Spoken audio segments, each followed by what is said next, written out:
Hello traders, welcome back to my channel. और अभी फ़िलहाल हम लोग लाइव मार्केट पे हैं और आज जो डेट है 10 जनवरी 2022 मंडे है और टाइम अभी 2:05 हो रहा है। और अभी जैसे कि आज मार्केट निफ्टी बैंक का ही सबसे पहले चार्ट ओपन कर लेते हैं। निफ्टी बैंक आज जो है यहाँ से काफ़ी अच्छा गैप अप ओपन किया और यहाँ पे हमें थोड़ा सा सेलिंग नज़र आया या प्रॉफिट बुकिंग कह सकते हैं। देखिए, मूवमेंट जो होता है वो 10:30 बजे तक कह लीजिए कभी कभी तक रहता है मूवमेंट, वरना इनिशियली जो मूवमेंट होता है अप डाउन इंडियन मार्केट का वही एक खासियत है कि आपको पूरा टाइम बैठने की ज़रूरत ही नहीं है। आपका इनिशियल टाइम पे जैसे 9:15 पे मार्केट खुलता है और वहाँ से ही एक बूम या फिर अप या फिर डाउन मूवमेंट आता है। उसके बाद या तो थोड़ा सा अप जाता है 10 साढ़े 10 बजे तक, उसके बाद मार्केट एकदम पूरा स्टेबल हो जाता है या शांत रह जाता है, कोई मूवमेंट नहीं रहता है। एक साइड मूवमेंट देने के बाद 2 बजे के बाद ही हमें कुछ मूवमेंट देखने को मिलता है। तो अभी जैसे कि मार्केट साइडवेज बना के रख रहा है तो हमें कोई यहाँ पे फ़िलहाल के लिए कोई अपॉर्चुनिटी नज़र नहीं आ रहा है जब तक कि हमारा अपना जो है जोन मार्क पे, जहाँ पे हम लोग का जोन मार्किंग हुआ नहीं आ जाता। उसके बाद हम देखेंगे कि हमें आगे का प्लान ऑफ एक्शन क्या करना है। तो बेसिकली ये वीडियो पे हम लोग बैंक निफ्टी के बारे में डिस्कस नहीं करने वाले, बस ये एक ओवरव्यू था बैंक निफ्टी के बारे में। तो अभी इस वीडियो में हम बात करेंगे कि ट्रेडिंग स्ट्रैटेजीज़ क्या होती और ये कहाँ पे काम आता है और ये टर्म्स का एक्सप्लेनेशन कैसे किया जाता है और इस चीज़ को हम कैसे इम्प्लीमेंट करें। तो सबसे पहले आपको मैं कहना चाहूँगा, चैनल पे नए आए हैं तो don't forget to subscribe my channel. बिना कोई देरी के लेट्स स्टार्ट द टॉपिक। तो जैसे कि हर टाइम की तरह आपको मैं पीडीएफ पे लेके चलूँगा और वहाँ पे मैं आपको अच्छे से एक्सप्लेन करके दूँगा। तो सबसे पहले मैं ये कहना चाहता हूँ, अगर आपने जो है हमारे अंडर में डीमैट अकाउंट ओपन किया है तो थैंक यू सो मच। आपको ईमेल में एक इंस्ट्रक्शन गया होगा, कुछ भी अगर दिक्कत हो आप हमें कांटेक्ट कर सकते हैं। और हमारे अगर प्रॉफिट स्क्रीनशॉट जो ट्रेडिंग के होते हैं अगर आप देखना चाहते हैं तो हमें इंस्टाग्राम पे ज़रूर से फॉलो करें और अगर आप टेलीग्राम पे हैं तो हमारे चैनल को भी फॉलो करें लेटेस्ट अपडेट के लिए। चलिए आगे चलते हैं। सबसे पहले हम बात करते हैं जो 7 स्ट्रैटेजीज़ है एक सक्सेसफुल इंट्राडे के लिए क्या क्या है। तो देखिए, इंट्राडे ट्रेडिंग जो होता है वो अपने में ही नेम सजेस्ट हुआ है कि ये एक ट्रेडिंग है जो कि एक ही दिन में किया जाता है, चाहे वो बाय हो या सेल हो। अगर आप पहले बाय करते हैं तो उसको आप सेल करोगे, अगर आप पहले सेल करते हैं तो उसको डेफिनेटली फिर से उसको बाय करोगे। ठीक है, तो अब जो है ये मेनली फोकस किया जाता है एक शॉर्ट टर्म के लिए। जैसे प्राइस फ्लक्चुएशन होता है, जब आपका प्रॉफिट हो जाता है, कब प्रॉफिट होता है जब एक आप सही डिसीजन लोगे और सही वक्त पे लोगे, तभी जो है आपका जो है ट्रेड प्रॉफिटेबल होगा। लेकिन इसके लिए जो है आपको एक अच्छा प्रॉपर नॉलेज होना ज़रूरी है बहुत सारी चीज़ों पे, चाहे वो इंट्राडे चार्ट हो या ट्रेडिंग इंडिकेटर हो या ट्रेडिंग के स्ट्रैटेजीज़ यानी कि ट्रिक्स कह लीजिए कि कब और कहाँ बाय करना है या सेल करना है, और भी बहुत सारी चीज़ें। इन सारी चीज़ों पे आप पे जो है ग्रैप्स अच्छा होना चाहिए, तो ही जाके आपका जो है प्रॉफिटेबल ट्रेडर आप कहलाओगे। ठीक है, तो ये बेसिक एक इंट्रोडक्शन मैंने आप लोगों के लिए दे दिया है। अब आगे चलते हैं वो 7 स्ट्रैटेजीज़ है क्या। तो आपके लिए अगर आपका डीमैट अकाउंट नहीं है तो अभी एलिस ब्लू और अपस्टॉक्स की तरफ से फ्री ऑफ कॉस्ट में अकाउंट ओपन हो रहा है। आप चाहें तो अकाउंट ओपन कर सकते हैं। अगर आप अपस्टॉक्स पे ओपन करते हैं तो 30 डेज़ के लिए आपको जो है ब्रोकरेज फ्री 1000 रुपीज़ का लगेगा नहीं, मतलब फ्री ऑफ कॉस्ट आपका ब्रोकरेज है, आप फ्री में ऑर्डर एग्जीक्यूट कर सकते हो। उसके बाद जो है आपका एफएनओ सेगमेंट पे अगर आप ट्रेड करते हो या कमोडिटी पे ट्रेड करते हो तो 20 रुपीज़ लगेगा, और म्यूचुअल फंड्स वगैरह या आईपीओ वगैरह करते हो तो 0 ब्रोकरेज लगता है। चलिए आगे चलते हैं और बात करते हैं कि मोमेंटम ट्रेडिंग होता क्या है। तो सबसे पहले यहाँ पे लिखा हुआ है मोमेंटम ट्रेडिंग। देखिए, स्टार्ट करने से पहले मैं आपको कहना चाहता हूँ कि जो भी बिगिनर्स है इस वीडियो को ध्यान से देखें और सुने इस चीज़ को। अगर किसी में भी डाउट हो तो मुझे आप पूछ भी सकते हैं कमेंट सेक्शन पे। तो चलिए शुरू करते हैं। मोमेंटम ट्रेडिंग होता क्या है। मोमेंटम ट्रेडिंग बेसिकली एक सक्सेसफुल जो ट्रेड माना जाता है। इसमें जब आप एक चीज़ को या फिर एक स्टॉक को बाय करते हो बहुत ही लो प्राइस में और उसको करते हो सेल बहुत ही हाई प्राइस में। ठीक है, मतलब कि आप एक स्टॉक्स लो प्राइस में खरीदते हो और उसको हाई प्राइस में बेच देते हो। That is called momentum trading. लेकिन इसमें और कुछ चीज़ें हैं, हम इसके बारे में बात करेंगे। देखिए इसमें जो है जनरली जो ट्रेडर होते हैं वो मेनली फोकस करते हैं मतलब एक ट्रेड जा रहा है, राइट, एक ट्रेड जा रहा है और वो इस पॉइंट को कैप्चर करना चाहते हैं। तो देखिए स्टार्ट तो हुआ है इस पॉइंट से, मान लीजिए स्टार्ट हुआ है इस पॉइंट से, और वो जो है चलती गाड़ी पकड़ने का कोशिश कर रहे हैं। इसका मतलब हम यहाँ पे जो बाय करते हैं और उनका पॉइंट ऑफ व्यू से लगता है प्राइस जो है यहाँ से अप की तरफ जाएगा, तो वो क्या करते हैं यहाँ पे जो है बाय करके रख देते हैं कुछ अपना क्वांटिटी। और जैसे ही ये मान लीजिए ये एक रेजिस्टेंस जोन है, जैसे ही प्राइस यहाँ पे चले जाता है यहाँ पे उन लोग जो है सेल कर देते हैं। तो यही होता है मोमेंटम ट्रेडिंग और कुछ नहीं। उसके बाद जब आप यहाँ पे वही चीज़ लिखा गया है, उसके बाद आप जब स्टॉक्स को बाय करते हो ना, जैसे ही वो राइज होने लगता है यानी उठने लगता है, आप उसको बेच देते हो। उसके बाद आपको जो है एक पोटेंशियल मोमेंटम का वेट करना रहता है। मतलब कि अगर आपको पता है ये लेवल तक वो जाएगा, ठीक है, तो आप यहाँ पे पहले ही वेट करोगे कि जब यहाँ पे प्राइस आएगा मैं यहाँ से बाय कर लूँगा और यहाँ से जो है ये बड़ा मूव जो है मैं कैप्चर करूँगा। यही लिखा हुआ है बिग मूव अपवर्ड्स। और आप जब वो लेवल पे पहुँच जाओगे यानी कि रेजिस्टेंस लेवल पे, यहाँ पे आप सेल कर दोगे जब वो मोमेंटम ख़त्म होने को आ रहा होगा। तो यही होता है एक मोमेंटम ट्रेडिंग। चलिए दूसरा स्ट्रैटेजी पे बात करते हैं, ब्रेकआउट ट्रेडिंग स्ट्रैटेजी। देखिए ये स्ट्रैटेजी के लिए आपको जो है क्विक होना पड़ेगा और इमीडिएट एक्शन लेना पड़ेगा। जब आप इस स्ट्रैटेजी को यूज़ करते हो तो आप मार्केट में ऑलरेडी जो है एंटर कर लेते हो, और जब प्राइस मूव हो जाता है एक सर्टन रेंज, यानी कि मैं बात कर रहा हूँ, मान लीजिए ये एक रेंज है, ठीक है, अगर मैं बाइंग के हिसाब से देख रहा हूँ, ठीक है, मेरा जो है बाय व्यू है, और मैं अगर बात करूँ ये रेजिस्टेंस और ये सपोर्ट, और प्राइस जो है इस दोनों के बीच में जो है मूव कर रहा है। तो जब आप यहाँ पे मान लीजिए एग्जीक्यूशन लेते हो या ट्रेड लेते हो बाय के लिए, आपने यहाँ पे बाय तो कर लिया, अब आप वेट कर रहे हो कि प्राइस इस रेंज से बाहर होके इस रेंज के ऊपर चले जाए और यहाँ पे क्लोजिंग दे दे रेजिस्टेंस के ऊपर साइड में, ठीक है।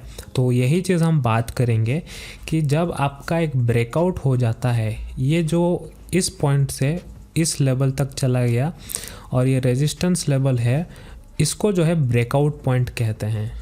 जब रेजिस्टेंस लेवल के ऊपर में ब्रेकआउट देता है और आपको एक अच्छा खासा प्रॉफिट देता है ट्रेड में, इसीलिए जो है ये स्ट्रैटेजी कॉल को कहते हैं कि आपके अंदर जो है ट्रेड जो है आपका हायर रिस्क इन्वॉल्व रहता है, क्योंकि आप यहाँ पे इन्वेस्ट करके रखे हो और आप एज्यूम करके चल रहे हो कि यहाँ पे एक ब्रेकआउट आने वाला है, ठीक है।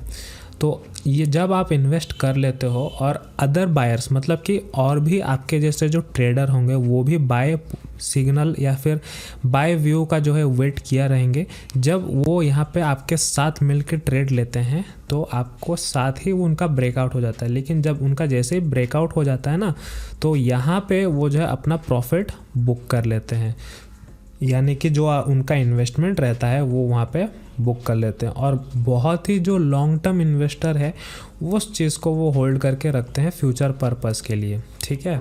तो ये हो गया ब्रेकआउट ट्रेडिंग स्ट्रैटेजी। अब बात करते हैं, देखिए अगर आप एलिस ब्लू पे या अपस्टॉक्स पे या ज़ीरोधा पे किसी भी अकाउंट खोलना चाहते हैं तो वीडियो के नीचे आपको डिस्क्रिप्शन पे मिल जाएगा, इन तीनों में से कोई भी आप खोल लीजिए। बट मैं सजेस्ट करूंगा एलिस ब्लू और अपस्टॉक्स। ये 249 अभी जो है इनका फ्री ऑफर चल रहा है, फ्री में आप डीमैट अकाउंट ओपन कर सकते हैं। बस कुछ नहीं, आपको यहाँ पे नेम, ईमेल आईडी, स्टेट और मोबाइल नंबर फिलअप करना है। यहाँ पे मोबाइल नंबर जैसे एज इट इज़ है, ठीक है। चलिए आगे चलते हैं। नंबर 3 पे आते हैं कि चार्ट पैटर्न ट्रेडिंग स्ट्रैटेजी होता क्या है। जैसे हम लोगों ने पिछले 2 बारों में तो बात कर लिया था कि कैसे कैसे ट्रेडिंग स्ट्रैटेजी होता है। अब ये चार्ट पैटर्न ट्रेडिंग स्ट्रैटेजी क्या होता है। देखिए ये जो है स्ट्रैटेजी, इसको भी कह सकते हैं कि ये एक इंट्राडे पर्पस के लिए ही है और ये ट्रेडिंग चार्ट्स के डिपेंड पे डिसीजन लिया जाता है। मतलब कि जब आप एक प्राइस मूवमेंट देखते हो एक्सप्रेस वे में, चाहे वो कोई भी टाइम के लिए हो, ठीक है। मान लीजिए आपका है लाइन चार्ट, ठीक है। अगर आप अपना प्लेटफॉर्म पे देखेंगे तो आपको कई सारी चार्ट देखने को मिलेगी, bar chart, line chart, candle stick chart, लेकिन ज़्यादातर लोग जो है कैंडल स्टिक चार्ट को ही प्रेफर करते हैं, क्योंकि काफ़ी लोगों का, ट्रेडर्स का जो है इनसे काफ़ी एक्यूरेसी ज़्यादा बढ़ता है। लाइन चार्ट और बार चार्ट से उतना जो है थोड़ा सा कॉम्प्लिकेटेड होता है, इसीलिए कोई भी इसको सजेस्ट नहीं करता है, लेकिन कुछ कुछ है जो ट्रेडर्स इसको फॉलो करते हैं, but mostly candle stick chart he prefer किया जाता है। इससे आपका जो है परफॉर्मेंस ऑफ स्टॉक भी पता चलता है कि स्टॉक पे कैसा परफॉर्मेंस दे रहा है, और उसके अकॉर्डिंगली जो है आप अपना डिसीज़न ले सकते हो कि आपको मार्केट पे एंट्री कब लेना है और मार्केट पे एग्ज़िट कब लेना है। तो ये हो गया चार्ट पैटर्न ट्रेडिंग स्ट्रैटेजी। अब आते हैं फोर्थ पॉइंट पे, जिसका नाम है reversal trading strategy. Reversal trading strategy ये ऐसा ट्रेडिंग स्ट्रैटेजी है जो मार्केट का, जब एक मार्केट अप जा रहा है, ठीक है, हम इसी को मान लेते हैं ये एक रेजिस्टेंस है, ये एक रेजिस्टेंस है। जब मार्केट यहाँ से कंटिन्यूसली अप जा रहा है और यहाँ पे फेस किया, तो आप इस पॉइंट पे वेट कर रहे थे कि जब मार्केट यहाँ पे पहुँच जाता है तो मैं यहाँ से जो है सेल अपॉर्चुनिटी देखूंगा और मैं यहाँ पे एंट्री लेके वेट करूँगा। तो यही होता है रिवर्सल ट्रेंड, मतलब ये एक अप ट्रेंड में था, अब ये जो है डाउन ट्रेंड में आ गया है, ठीक है। तो इसी को कहते हैं reversal trends of the market. इस स्ट्रैटेजी में आपका मेन गोल यही रहता है कि जब प्राइस जा रहा होता है आपके डायरेक्शन में और आपको वहाँ पे कंप्लीट डायरेक्शन का व्यू मिल गया है कि यहाँ पर डाउन साइड जाना है, उसके बाद आप अपना जो स्ट्रैटेजी है उस पर काम कर सकते हैं। तो यहाँ पे आपको सबसे पहले यही करना पड़ेगा कि आपको आइडेंटिफाई करना पड़ेगा कि आपका स्टॉक प्राइस कौन सा डायरेक्शन में जा रहा है या जाएगा, ठीक है। उसके बाद आपने एक बार इसको फिगर आउट कर लिया, आइडेंटिफाई कर लिया, उसके बाद आप अपना कुछ भी डिफरेंट टूल हो गया उस पर आइडेंटिफाई कर सकते हो कि स्टॉक जो है कहाँ से रिवर्स हो सकता है। डिफरेंट टूल से मतलब होता है, एक टूल का नाम मैं आपको बोल दे रहा हूँ, फिबोनाची रिट्रेसमेंट, ठीक है। इसमें हमें पता लग सकता है कि प्राइस जो है कहाँ पे मूवमेंट तक जा सकता है और कहाँ से रिवर्स हो सकता है। तो इस स्ट्रैटेजी को जो है आपको थोड़ा सा पेशेंस का ज़रूरत है, क्योंकि मैंने जैसे आपको यहाँ पे बताया था कि प्राइस यहाँ पे आने के लिए आप वहाँ पे वेट कर रहे हो, इस लेवल पे वेट कर रहे हो। जब प्राइस इस लेवल पे आ जाएगा उसके बाद आप यहाँ पे सेल इनिशिएट करोगे तो ही जाके आपका जो है डायरेक्शन पे प्राइस मूव करेगा रिवर्सल ट्रेंड के मुताबिक। तो इस स्ट्रैटेजी थोड़ा सा अलग है बाकी स्ट्रैटेजी से। तो ये रहा आपको रिवर्सल ट्रेडिंग स्ट्रैटेजी मैंने बता दिया। अब आते हैं next, scalping trading strategy. Scalping आपने सुना होगा, काफ़ी ट्रेडर्स ने कहते हैं कि मैंने स्कैल्पिंग किया, इतना मैंने पॉइंट्स कैप्चर किया।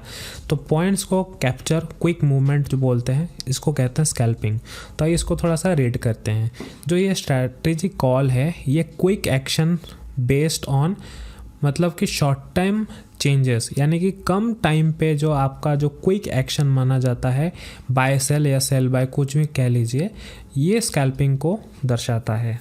तो ये ट्रेडिंग स्ट्रैटेजी जो है कॉम्प्रोमाइज़ करता है शॉर्टेस्ट ट्रेडिंग साइकिल को, और साथ ही साथ जो आपका स्ट्रैटेजी है ये आपका जो, मान लीजिए मैं आपको बोल दे रहा हूँ, ठीक है, 1 to 3 मिनट या मैक्सिमम कह लीजिए 5 मिनट्स तक आप जब एंट्री करके एग्ज़िट कर लेते हो, कुछ पॉइंट्स आपको मिल जाता है, या आपको वो ट्रेड में थोड़ा सा खाली ग्रीन मिल जाता है, यानी कि प्रॉफिट्स हो जाता है थोड़ा सा, आप उसके बाद एग्ज़िट कर लेते हो, ये होता है स्कैल्पिंग। यहाँ पे जब इस स्ट्रैटेजी को आप यूज़ करते हो, आप ट्रेड पे ले लेते हो और उसको क्लोज भी कर देते हो जैसे ही वो पॉजिटिव हो जाता है। तो ये स्ट्रैटेजी जो है आपका कुछ ही मिनट में कंप्लीट हो जाता है। तो ये होता है स्कैल्पिंग। स्कैल्पिंग जो होता है वो बिगिनर्स को लिए बिल्कुल भी सूटेबल नहीं है, क्योंकि बिगिनर्स लोग जो है वो थोड़ा सा दिक्कत उनको आता है एग्जीक्यूट करने में और प्रॉफिट को बुक करने में। तो इनका इनकेस अगर आपको स्कैल्पिंग करना है तो आप पहले प्रैक्टिस कीजिए आपका ट्रेड बुक करने का, एग्ज़िट करने का, फिर आप स्कैल्पिंग पे ट्राई कर सकते हैं। बट मैं बिगिनर के लिए मैं बिल्कुल भी सजेस्ट नहीं करता हूँ। तो ये था स्कैल्पिंग ट्रेडिंग स्ट्रैटेजी। अब नेक्स्ट आते हैं pullback trading strategy. Pullback trading strategy क्या होता है? बेसिकली पुल बैक मतलब कि आपको एक डायग्राम में ड्रॉ करके दिखाऊंगा, उसमें आपको एक अच्छा से आइडिया रह जाएगा। तो जैसे प्राइस आपको पता है कि कभी भी प्राइस ऐसे मूवमेंट नहीं करता है, प्राइस जिगजैग वे में मूवमेंट करता है। जैसे यहाँ पे अप गया, फिर थोड़ा सा नीचे डाउन आएगा, फिर यहाँ से अप आएगा, फिर थोड़ा सा ऐसे डाउन जाएगा। इस टाइप का जो है आपको प्राइस मूवमेंट मिलेगा। तो ध्यान से देखिएगा, ये जो मैंने ड्रॉ किया है, सर्कल जो मैंने बनाया है, इसी को कहते हैं पुल बैक। ठीक है, जब जैसे जैसे आपको प्राइस पता चलता है कि अप लगाएगा तो आप पहले से अलर्ट हो जाओगे। जैसे ही आप यहाँ पे इसको ये रेंज पे जब आ जाएगा, ये रेंज पे आपको ऑटोमेटिकली पता है कि जब भी प्राइस लो लगा रहा है तो ये अप जा रहा है, तो आप नेक्स्ट टाइम यहाँ पे वेट करोगे अपना जो है बाय के लिए, फिर यहाँ से वो ऑल टाइम हाई पे जाएगा। ठीक है, तो इस तरह जो है आप डायरेक्शन को पता लगा के, ट्रेंड का पता लगा के आप पुल बैक में जो आप एंट्री ले सकते हो। तो ऐसे में आपका काफ़ी ज़्यादा चांसेस बढ़ जाता है अर्निंग का, प्रॉफिट का, इस स्ट्रैटेजी को यूज़ करके, अगर आपका एक बार पोजीशन पता चल गया तो। लेकिन यहाँ पे आपको ये पता लगना बहुत ही ज़रूरी है कि आप यहाँ पे एंट्री कब लेने वाले हो और एग्ज़िट कब लेने वाले हो, ये आपको पता रहना चाहिए। उसके बाद ये स्ट्रैटेजी जो है आपको रिवर्सल ट्रेडिंग स्ट्रैटेजी की तरह सेम ही लगेगा, लेकिन रिवर्सल ट्रेडिंग स्ट्रैटेजी जो है थोड़ा लॉन्ग टर्म के लिए बोला जाता है, लेकिन ये लॉन्ग टर्म के लिए नहीं है, बस ये शॉर्ट टर्म के लिए ही है। जैसे ही ये रिवर्सल हो जाता है फिर से अप हो जाता है, तो ये शॉर्ट टर्म के लिए ही है। लेकिन आपका पुल बैक जो है वो टेम्परेरी ही रहेगा। अगर टेम्परेरी नहीं रहेगा तो वो पूरा रिवर्स मतलब कि ट्रेंड ही चेंज कर देगा। जैसे ये अप ट्रेंड हो गया, अब ये अप गया, अब ये एकदम लो मारने जाएगा, ऐसे लो मारते मारते जाएगा। ठीक है, तो ये हो गया पुल बैक ट्रेडिंग स्ट्रैटेजी। बात करते हैं moving average cross over strategy. इसको लास्ट में रखने का बहुत कुछ रीज़न था, तो मैं बात करता हूँ। पहले इसका सुन लेते हैं नोट्स। देखिए, इसका जो टेक्निकल ट्रेडिंग टेक्निक है, काफ़ी ट्रेडर्स जो है ये यूज़ करते हैं moving average cross over strategy. तो मूविंग एवरेज को शॉर्ट फॉर्म में MA कहते हैं, मूविंग एवरेज, और ये one of the best technical tools है जिसे मैं खुद पर्सनली यूज़ करता हूँ। मुझे काफ़ी अच्छा रिजल्ट्स मिलते हैं, इसीलिए जो है बाकी ट्रेडर्स को भी जो है ये यूज़ करते हैं। और ये आपका जो ट्रेडिंग डिसीजन है ये काफ़ी बेटर आपके लिए साबित होता है मूविंग एवरेज। और उसके हिसाब से अगर आपका ट्रेडिंग स्टाइल क्या है, आपका टेक्निक क्या है, उसके हिसाब से अगर आप इसका कुछ सर्टेन पीरियड आप फिक्स करते हो, उसके हिसाब से आपको एवरेज प्राइस जो है कैलकुलेट करके ये देता है। उसी हिसाब से ये इंडिकेटर प्लॉट होता है चार्ट पे। तो यहाँ पे कुछ different types of moving average आपको देखने को मिलेगा। सबसे पहले सिंपल मूविंग एवरेज, जिसे हम SMA भी कहते हैं शॉर्ट फॉर्म में। उसके बाद एक्सपोनेंशियल मूविंग एवरेज कहते हैं, जिसे EMA कहते हैं, जो कि SMA ज़्यादातर लोग यूज़ नहीं करते। मैं खुद पर्सनली EMA यूज़ करता हूँ। उसके बाद जो है वेटेड मूविंग एवरेज आपको मिलेगा यहाँ पे, और स्मूथेंड मूविंग एवरेज। और डे ट्रेडिंग जो है यहाँ पे ज़्यादातर लोग 15 मिनट का यूज़ करते हैं चार्ट। हालांकि यहाँ पे पूरा सच नहीं है, कुछ चीज़ें हैं जो आपको धीरे धीरे पता लगेगा, बट यहाँ पे 15 मिनट जो है ये खाली एक बुकिश नॉलेज कह सकते हैं, पूरा सच नहीं है ये। तो आगे चलते हैं। मूविंग एवरेज जो है एक स्ट्रैटेजी कह सकते हैं, लेकिन एक लॉन्ग टर्म ट्रेडर्स के लिए जो है ये सही चीज़ नहीं है, क्योंकि जो भी आप इंडिकेटर कह लीजिए वो एक लैगिंग इंडिकेटर है। ठीक है, लैगिंग इंडिकेटर मतलब प्राइस पहले मूवमेंट करता है, उसके बाद उसके जो डाटा होते हैं, उसके बाद वो डाटा को कलेक्ट करके कैलकुलेशन करके ये जो है मूविंग एवरेज प्लॉट होता है चार्ट पे। इसीलिए जो है इसको लैगिंग इंडिकेटर कहा जाता है। आई होप आपको तो समझ आ गया होगा कि इसको मैंने लास्ट में क्यों रखा है। क्योंकि यहाँ पे बहुत सारी रीज़न हैं, एक्सपोनेंशियल, सिंपल मूविंग एवरेज, काफ़ी सारी चीज़ें हैं जो हम धीरे धीरे इसको डिस्कवर करेंगे आने वाली वीडियोस पे।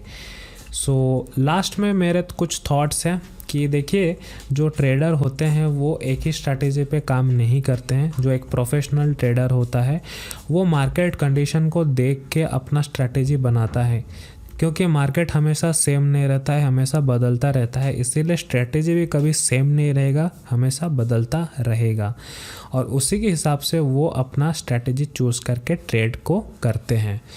लेकिन मैं फिर से आपको कहना चाहूँगा, अगर आप बिगनर हैं तो आप हमेशा एक लो अमाउंट से स्टार्ट कीजिए, या फिर आप पेपर ट्रेडिंग कीजिए, सबसे बेस्ट है पेपर ट्रेडिंग। इससे आपको प्रैक्टिस मिलेगा। उसके बाद आप एक स्ट्रैटेजी पे काम कीजिए कि आपको कौन सा स्ट्रैटेजी सबसे इजी लगता है, उस पे काम कीजिए, और तब तक काम कीजिए जब तक कि मार्केट उसे सपोर्ट ना करे। आपको ऑटोमेटिकली पता चल जाएगा कि कब कौन सा मार्केट में, जैसे कहते हैं ना, history tend to repeat itself, तो कब कौन सा मार्केट में ये स्ट्रैटेजी काम करता है ये आपको आइडिया लग जाएगा। तो उसी हिसाब से आपका जो है रिस्क भी कम हो जाएगा। जब धीरे धीरे आप एक स्ट्रैटेजी पे काम करने लगोगे और वो आपका जो है 100% क्लियर हो जाएगा स्ट्रैटेजी, फिर आप धीरे धीरे जो है आप मूव कीजिए दूसरे स्ट्रैटेजी पे, और एट लास्ट जो है डिफरेंट कॉम्बिनेशन ऑफ स्ट्रैटेजी आप यूज़ कर सकते हैं। तो चाहे जो भी कह लीजिए, थोड़ा सा आपको टाइम यहाँ पे डेफिनेटली लगने वाला है। जब आप थोड़ा सा मार्केट को टाइम देंगे, मार्केट आपको ज़रूर से ज़रूर रेस्पेक्ट करेगा। तो आई होप आपको वीडियो काफ़ी अच्छा लगा। वीडियो थोड़ा सा लंबा हो गया, लेकिन थोड़ा सा इंफॉर्मेटिव था आपके लिए, जो नए ट्रेडर्स के लिए है। तो बस वीडियो को यहीं पे एंड करेंगे, और वीडियो अगर अच्छा लगा तो डेफिनेटली लाइक कीजिएगा, शेयर कीजिएगा। आपके क्या व्यूज़ हैं हमें ज़रूर कमेंट सेक्शन पे बताइएगा, और चैनल को सब्सक्राइब करके बेल आइकन को प्रेस कर दीजिएगा। चलिए मिलते हैं अगली वीडियो पे, तब तक के लिए अपना ख्याल रखिएगा। Thank you so much.